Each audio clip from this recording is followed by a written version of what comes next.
Praise the Lord. அப்போஸ்தலனாகிய பவுல் தீமோத்தேயுவுக்கு எழுதின 2ஆம் நிருபம் 2ஆம் அதிகாரம். ஆதலால் என் குமாரனே, நீ கிறிஸ்து இயேசுவில் உள்ள கிருபையில் பலப்படு. அநேக சாட்சிகளுக்கு முன்பாக நீ என்னிடத்தில் கேட்டவைகளை மற்றவர்களுக்கு போதிக்கத்தக்க உண்மையுள்ள மனுஷர்களிடத்தில் ஒப்புவி.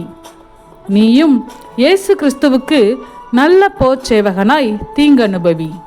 தண்டில் சேவகம் பண்ணுகிற எவனும் தன்னை சேவகம் எழுதி கொண்டவனுக்கு ஏற்றவனாய் இருக்கும்படி பிழைப்புக்கடுத்த அலுவல்களில் சிக்கிக்கொள்ள மாட்டான். மேலும் ஒருவன் மல்யுத்தம் பண்ணினாலும் சட்டத்தின்படி பண்ணாவிட்டால் முடிசூட்டப்படான். பிரயாசப்பட்டு பயிரிடுகிறவன் பலனில் முந்தி பங்கடைய வேண்டும். நான் சொல்லுகிறவைகளை சிந்தித்துக்கொள். கர்த்தர் எல்லா காரியங்களிலும் உனக்கு புத்தியை தந்தருளுவார். தாவீதின் சந்ததியில் பிறந்த இயேசு கிறிஸ்து என் சுவிசேஷத்தின்படியே மரித்தோரிலிருந்து எழுப்பப்பட்டவர் என்று நினைத்துக்கொள். இந்த சுவிசேஷத்தின் நிமித்தம் நான் பாதகன் போல கட்டப்பட்டு துன்பத்தை அனுபவிக்கிறேன். தேவ வசனமோ கட்டப்பட்டிருக்கவில்லை. ஆகையால் தெரிந்து கொள்ளப்பட்டவர்கள் கிறிஸ்து இயேசுவினால் உண்டான ரட்சிப்பை நித்திய மகிமையோடே பெற்றுக்கொள்ளும்படி சகலத்தையும் அவர்கள் நிமித்தமாக சகிக்கிறேன். இந்த வார்த்தை உண்மை உள்ளது. என்னவெனில், நாம் அவரோட கூட மரித்தோமானால் அவரோட கூட பிழைத்தும் இருப்போம்.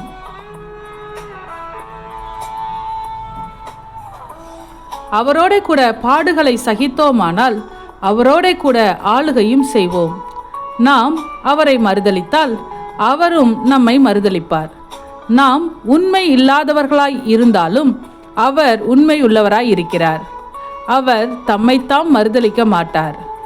இவைகளை அவர்களுக்கு நினைப்பூட்டி ஒன்றுக்கும் பிரயோஜனம் இல்லாமல் கேட்கிறவர்களை கவிழ்த்து போடுகிறதற்கேதுவான வாக்குவாதம் செய்யாதபடிக்கு கர்த்தருக்கு முன்பாக அவர்களுக்கு எச்சரித்து புத்தி சொல்லு.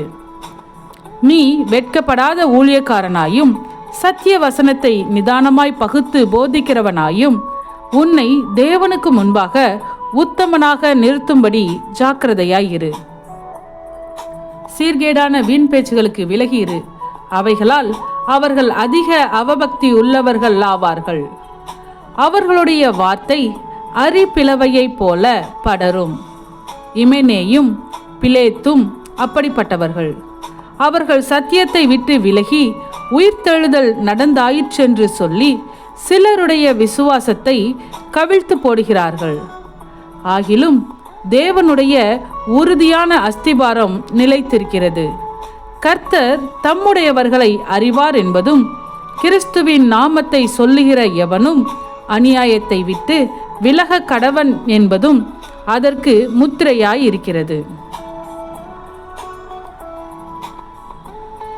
ஒரு பெரிய வீட்டிலே பொன்னும் வெள்ளியுமான பாத்திரங்களும் அல்லாமல் மரமும் மண்ணுமான பாத்திரங்களும் உண்டு.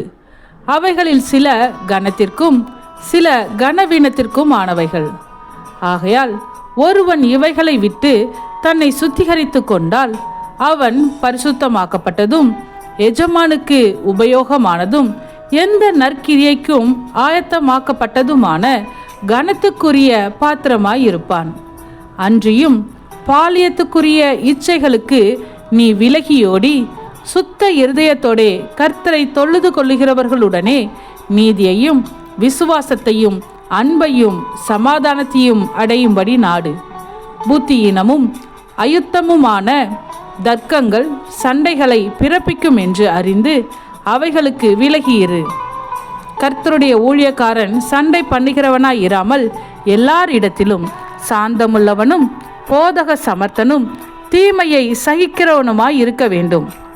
எதிர்பேசுகிறவர்கள் சத்தியத்தை அறியும்படி தேவன் அவர்களுக்கு மனம் திரும்புதலை அருளத்தக்கதாகவும் பிசாசானவனுடைய இச்சையின்படி செய்ய அவனால் பிடிபட்டிருக்கிற அவர்கள் மறுபடியும் மயக்கம் தெளிந்து அவன் கண்ணிக்கு நீங்கத்தக்கதாகவும் சாந்தமாய் அவர்களுக்கு உபதேசிக்க வேண்டும். ஆமென். சத்தியத்தையும் அறிவீர்கள், சத்தியம் உங்களை விடுதலையாக்கும். இந்த வசனத்தின்படி அநேகர் சத்தியத்தை அறிந்து விடுதலையாக்கப்பட இந்த சேனலை லைக் செய்யுங்கள், அநேகருக்கு ஷேர் பண்ணுங்கள். ஜீவ வார்த்தையை தினமும் கேட்க சப்ஸ்கிரைப் செய்யுங்கள்.